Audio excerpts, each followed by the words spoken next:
Perkenalkan Lur, nama saya Icang. Dengan quotes hari ini, teman itu membelikanmu makanan, kalau teman baik makan makananmu. Ya, sesuai requestan dari kalian, kali ini kita akan mengalur film asal Inggris punya bergenre horor antologi, yaitu Ghost Stories tahun 2017. Bercerita tentang seorang pembawa acara TV yang sering membongkar praktek dukun-dukun palsu dan kejadian supranatural seperti pesulap merah, sampai akhirnya dia mendapatkan 3 kasus yang menunjukkan jika kekuatan goib benar-benar ada. Seperti apakah kengerian film ini? Tonton sampai ending ya Lur ya. Langsung aja kita ke request tebak-tebakan sembelihe dari dulurku Albert Nat. Oke, tahu nggak Ronaldo pernah main sinetron? Sinetron apakah itu? Hayo apa hayo Lur, apa hayo? Jawabannya GGS, ganteng-ganteng. Siu.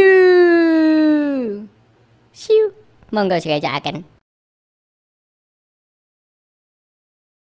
Film dimulai dengan memperlihatkan seekor burung yang akan menabrak sebuah jendela. Namun scene langsung beralih ke sebuah perayaan bar mitzvah atau upacara agama Yahudi yang menandakan telah dewasanya seorang anak laki-laki, yaitu Philip Goodman. Sedari kecil Goodman merasakan kentalnya sisi religius dari ayahnya yang menurutnya malah merusak keluarga mereka. Seperti kakak perempuan Goodman yang diusir dari rumah karena berani pacaran dengan seorang pria Asia. Singkat cerita, Goodman dewasa menjadi seorang pembawa acara TV yang membuktikan praktek paranormal serta beragam kejadian supranatural adalah hoax. Dan di acara tersebut Goodman juga dipanggil paranormal. Ya, bisa dibilang Pak Goodman ini mirip-mirip kayak pesulap merah lah Lur, yang berani membongkar praktek dukun-dukun palsu.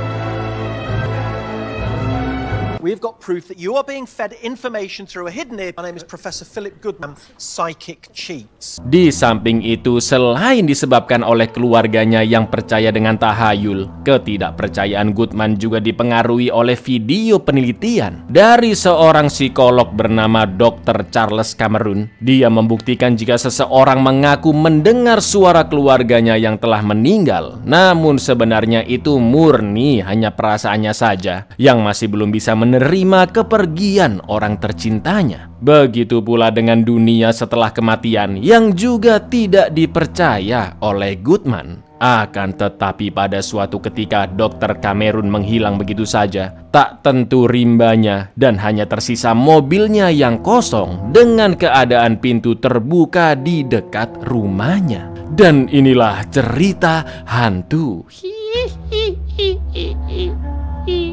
The death of your father. She possessed? No, she's angry. That fear is known as existential. The man who was Dr. Charles. When I saw that clip, don't have to have your life released, but a man who spent a life explaining away mysteries. Sampai akhirnya di suatu sore, Goodman dikejutkan dengan surat yang datang ke rumahnya dan berasal dari sang idola, yaitu Dr. Cameron, yang ternyata selama ini masih hidup, tinggal sendirian dan sakit-sakitan di sebuah karavan di East Shore nomor 79. Sesampainya di sana, alih-alih ngobrol baik-baik, Cameron malah mengolok-olok pekerjaan Goodman selama ini. Lalu dia juga memberikan 3 kasus goib, yang mana 3 kasus tersebut membuatnya percaya akan adanya kekuatan supranatural, dan Goodman harus membuktikan jika kasus-kasus itu memang hanya sekedar tahayul. Mendengar itu, Goodman pun terkejoet tidak percaya, karena yang dia tahu selama ini Cameron tidak percaya kekuatan supranatural dari berbagai penelitiannya. Lalu perjalanan Goodman mengusut 3 kasus tersebut pun dimulai. Namun ketika dia meninggalkan rumah Cameron, Goodman sempat melihat sosok misterius yang memakai hoodie di belakang Cameron. I need you to tell me I'm wrong. Everything that you and I have spent a life through, it's all cases that haunt you. Go and investigate. I am wrong. Dari sana Goodman pun duduk terbengong-bengong sendirian di pinggir pantai karena masih tidak percaya idolanya yang meyakini keberadaan supranatural. Di sana dia juga sempat melihat 3 orang remaja. 1 orang sedang membuli korbannya, sedangkan 1 lagi hanya menyaksikan tanpa melakukan apa-apa. Dan masuklah kita ke kasus yang pertama, Lur.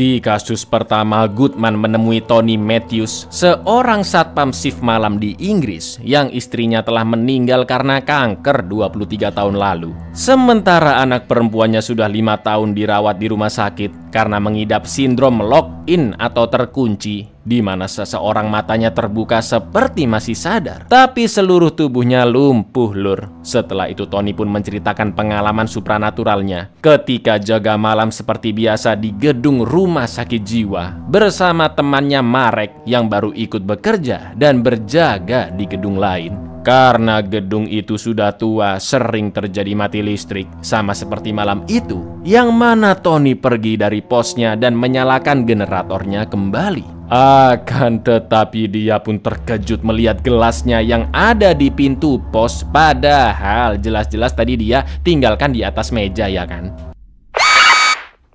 Hello, Marek? Oh.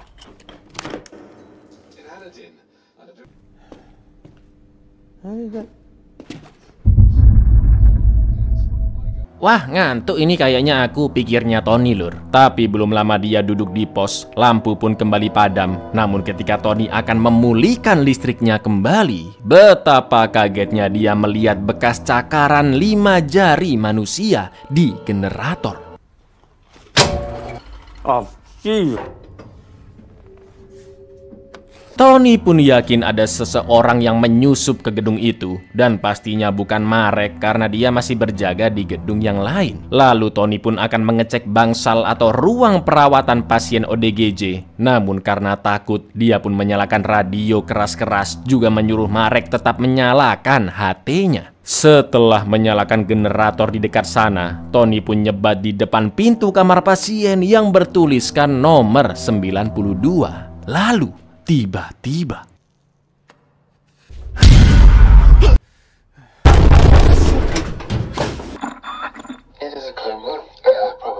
Marek? karena ada yang menggedor-gedor pintu, Tony kembali mengecek sekeliling. Namun dia begitu terkejut melihat sosok anaknya yang tidur di salah satu kasur sambil menggoyang-goyangkan kepalanya. Dan ternyata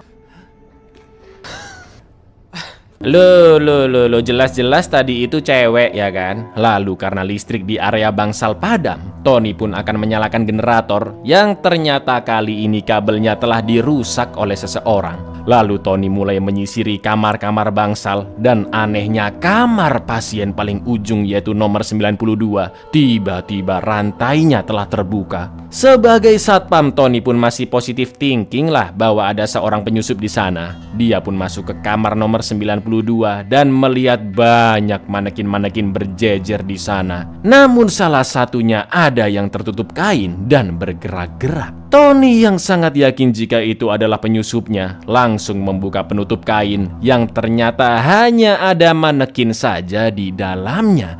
Lalu yang terjadi,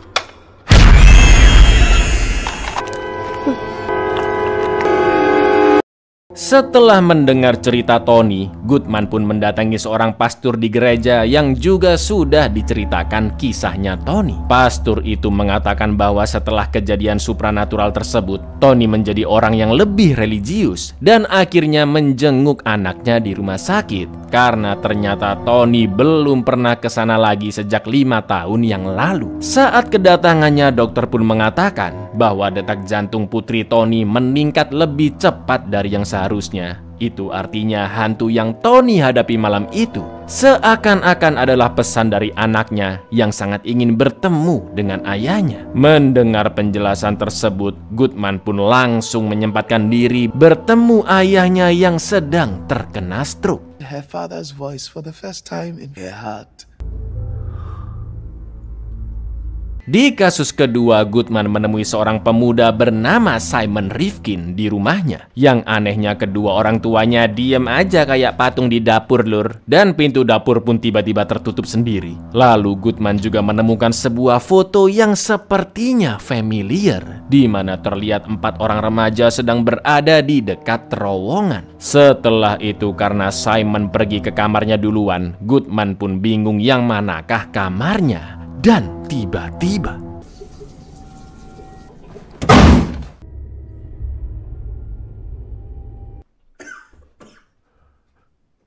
ada yang lewat dong pakai baju celana biru. Tepat setelah itu Simon pun datang dan mempersilahkan Goodman ke kamarnya yang dipenuhi foto-foto setan, iblis, dan neraka yang tertempel di tembok. Selain itu ruangan tersebut juga tidak memakai AC, jadi sumuk lah, gerah banget lur. Terlihat gelagat Simon yang sangat-sangat aneh. Dia gelisah sambil tertawa, sambil nahan nangis, sambil ketakutan, sambil nahan cepirit, ya aneh lah pokoknya. Dan ternyata di rumah itu hanya ada Simon bersama kedua ortunya yang tidak pernah peduli dengan anaknya, sedangkan kakaknya sudah menikah dan tinggal di rumahnya sendiri. Lah terus tadi yang di atas siapa? Kata Goodman. Simon pun langsung membuktikannya dengan membuka pintu kamarnya bahwa tidak ada siapa-siapa di sana. Yang horornya begitu gelap, tidak seperti sebelumnya. Bahkan tepat ketika pintu ditutup kembali dan dikunci, tiba-tiba ada yang mengetok-ngetok pintunya. I know you're still there! Can you go away, please? We're trying to talk. All I need you to do is to just... Sumpah ngeri banget ini orang. Setelah itu Simon pun mulai menceritakan pengalaman supranaturalnya. Di suatu malam ketika sedang OTW pulang mengendarai mobil ayahnya melewati hutan, yang mana Simon tidak pernah memberitahu ortunya jika dia belum lolos ujian SIM. Orang tuanya pun menelpon dan ayahnya sangat marah karena Simon pulang terlalu larut. Dan tiba-tiba, Hello? Where are you? I'm in the car. I'm on the way back from the party. Mother's gone to bed. We are very upset. Dad, Put the phone down on...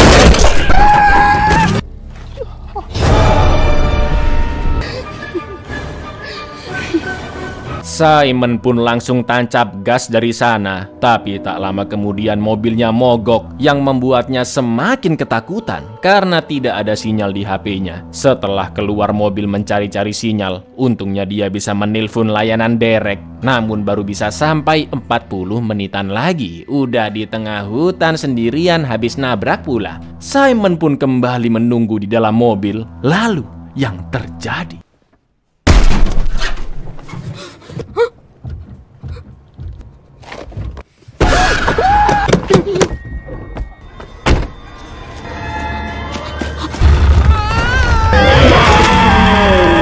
setelah mendengar cerita tersebut, Goodman pun pergi ke TKP di mana mobil Simon mogok dan melihat seonggok pohon yang terjatuh dan akarnya menyerupai bentuk monster lur. Seperti apa yang diceritakan Simon dari kedua kasus yang telah dia hadapi, mulai dari Pak Tony yang bertemu arwah jadi-jadian anaknya, sampai Simon yang bertemu makhluk goib padahal hanya gundukan akar pohon. Goodman pun masih yakin jika kekuatan supranatural tidak pernah ada dan penampakan-penampakan hantu yang terjadi hanyalah imajinasi dari perasaan sedih atau gelisah seseorang. Akan tetapi ketika Goodman kembali ke mobilnya,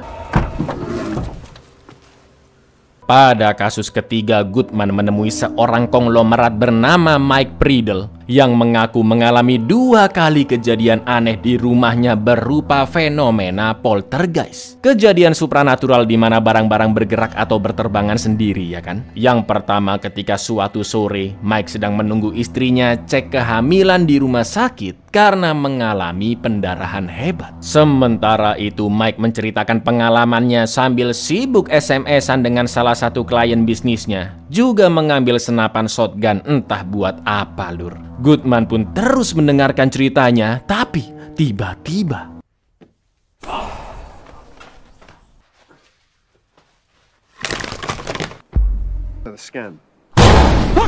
nah, apa coba itu tadi ya kan? Lalu yang kedua terjadi pada malam harinya. Mike menghadapi kejadian goib yang jauh lebih menyeramkan daripada sekedar peristiwa poltergeist sebelumnya.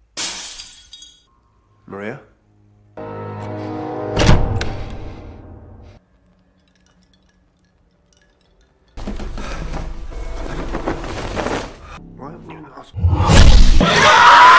Setelah melihat penampakan istrinya, Mike pun menjelaskan jika dia mendapat kabar duka dari rumah sakit yang naasnya ternyata istrinya meninggal ketika melahirkan anak mereka secara prematur. Namun Mike juga menambahkan jikalau istrinya masih hidup, dia pasti sangat sedih ketika melihat wajah anak mereka. Setelah menceritakan itu semua, Mike pun terlihat seperti orang yang sangat putus asa sambil memegang senapan shotgunnya. Lalu yang terjadi? I'm glad Maria never lived to see what party that would have destroyed her. What?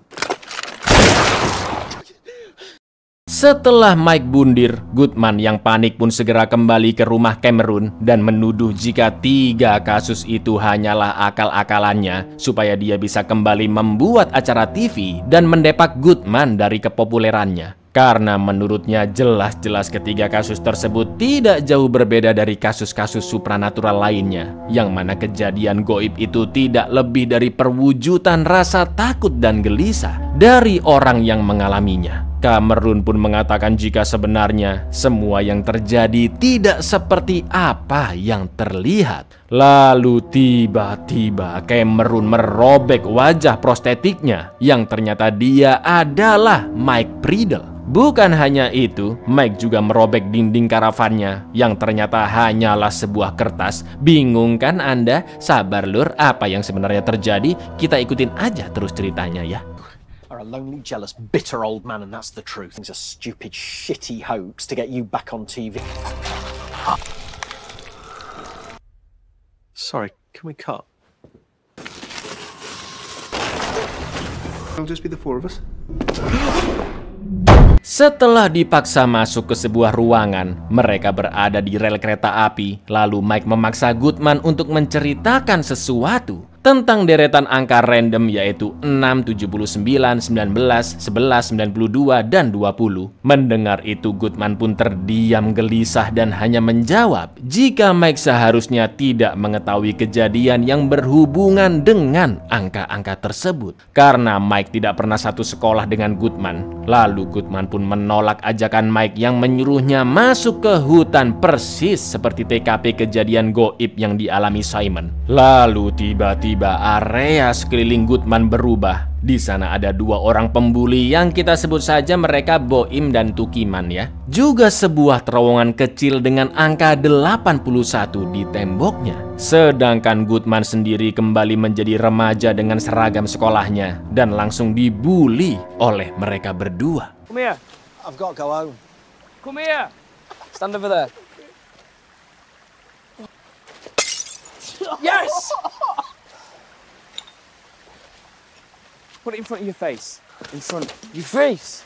Tak lama kemudian datanglah teman mereka yang mengidap autis bernama Callahan dengan jaket hoodie-nya. Dia pun disuruh kedua pembuli itu untuk masuk ke dalam terowongan, lalu membaca ke-10 angka random yang sudah Boim tulis di tembok. Karena dijanjikan bisa masuk geng para pembuli, Callahan pun senang-senang aja dan masuk ke dalam terowongan. Meskipun Goodman muda sudah memperingatkan jika dia hanya dibohongi oleh Boim dan Tukiman. Di dalam terowongan Callahan pun mulai membaca angka-angka tersebut. Dan anehnya angka-angka itu sesuai dengan yang disebutkan oleh Mike tadi. Namun brengkesnya ternyata Boim berbohong. Karena sebenarnya tidak ada angka ke-10 di sana. Callahan yang mulai terengah-engah karena memiliki asma pun terus dipaksa Boim masuk terowongan lebih dalam lagi untuk mencari angka ke-10 yang semakin lama lubang terowongan semakin mengecil. Sampai akhirnya Callahan yang sesak nafas pun tewas di dalam terowongan. You gotta look carefully because some of them are quite... I'll start now. No, hang on.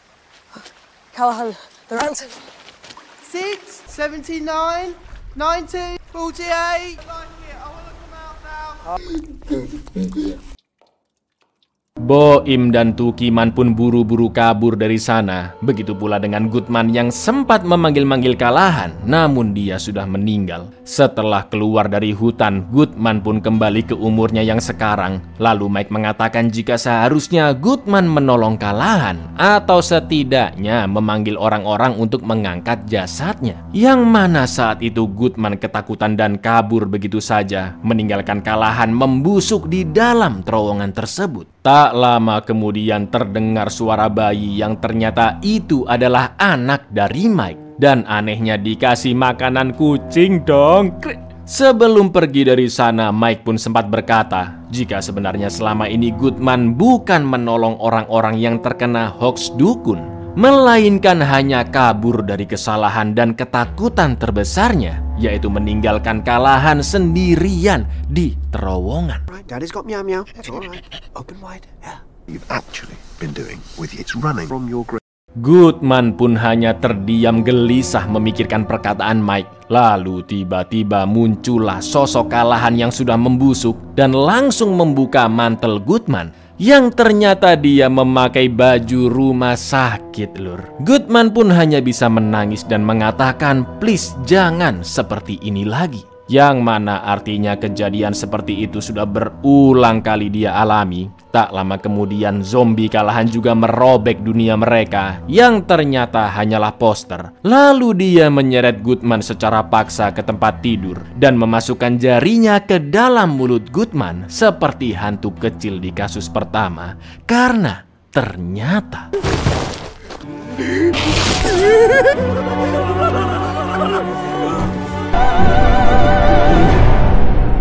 ternyata semua yang kita lihat dari awal film, lur, hanyalah mimpi yang dialami oleh Goodman. Sebenarnya pria itu terkapar koma di rumah sakit dan mengidap locked-in syndrome atau sindrom terkunci. Dia ditemukan di mobilnya dalam keadaan lemas karena gas beracun setelah gagal bundir mengunci dirinya sendiri di dalam sana. Seluruh detail-detail di mimpi tadi ternyata ada di ruangan Goodman. Tony yang seorang OB, Simon seorang dokter muda, Mike seorang dokter senior, dan Cameron adalah guru atau profesor dari Mike. Juga ada detail-detail lainnya, lur, ya, fokus ya. Seperti Mike yang mengatakan harusnya Pak Goodman bundir nembak kepalanya saja daripada pakai gas beracun dalam mobil yang kurang efektif, yang menggambarkan bundirnya Mike dengan shotgun di dunia mimpi. Simon ditelepon-telepon ortunya ketika sedang bekerja. Juga Tony yang ngepel-ngepel lantai dan meletakkan cermin di depan wajah Goodman agar cermin memantulkan bayangan ke jendela kamar dan Goodman bisa melihat hal-hal lain karena sebenarnya dia masih sadar. Persis seperti jendela yang kita lihat di awal film, ya kan? Selain itu juga ada boneka kuning di kursi yang menjadi hantu anak kecil di mimpi. Selang oksigen yang digambarkan dengan jari masuk ke dalam mulut Goodman. Juga Mike mengatakan ucapan profesornya Cameron yang berharap Goodman bisa mimpi indah karena dia akan koma dalam waktu cukup lama. Masih kurang detailnya, lur? Oke. 3 kasus di mimpi adalah manifestasi rasa bersalah Goodman. Kasus pertama menggambarkan penyesalan Goodman yang tidak menghabiskan waktu dengan ayahnya yang sakit. Kasus kedua menggambarkan penyesalan Goodman karena tidak memberitahukan siapapun tentang kematian kalahan, seperti Simon yang tidak memberitahu tentang gagalnya ujian SIM. Juga kedua ortunya yang diam aja kayak patung, seperti ortu Goodman yang tidak pernah perhatian, ya kan? Dan kasus ketiga menggambarkan penyesalan Goodman yang terlalu fokus dengan karirnya hingga dia merasa kesepian karena tidak memiliki istri dan anak. Gitu, lur. Intinya semua yang kita lihat tadi hanyalah mimpi mengerikan Goodman yang sedang koma akibat terus dihantui rasa trauma, rasa bersalah, rasa berdosa karena tidak menyelamatkan temannya kalahan. Juga banyak faktor lain di kehidupannya. Matanya terbuka seakan-akan sadar dan melihat sekeliling, tapi seluruh tubuhnya lumpuh dan dia memproses hal-hal di sekitarnya menjadi mimpi. Namun fakta horornya adalah di mimpi tersebut Goodman sangat ketakutan ketika mimpinya akan berakhir, yang mana artinya Goodman akan terus-menerus terjebak di dunia mimpinya berulang-ulang kali sampai nantinya dia berhasil siuman. Please. Oh, I'm at work. I've got to go. Silly bugger, shotgun in the mouth. That's the way to do it. Philip Goodman, 13th, 340 M, attempted suicide. Good looking. Lights are on, there's nobody home. We'll change the scenery. Buyar, pelajaran dari film ini lur, kita tidak pernah tahu rasa trauma apa yang pernah dialami seseorang. Jadi berhati-hatilah dalam berucap dan bersikap kepada siapapun. Oke? Itu. Assalamualaikum.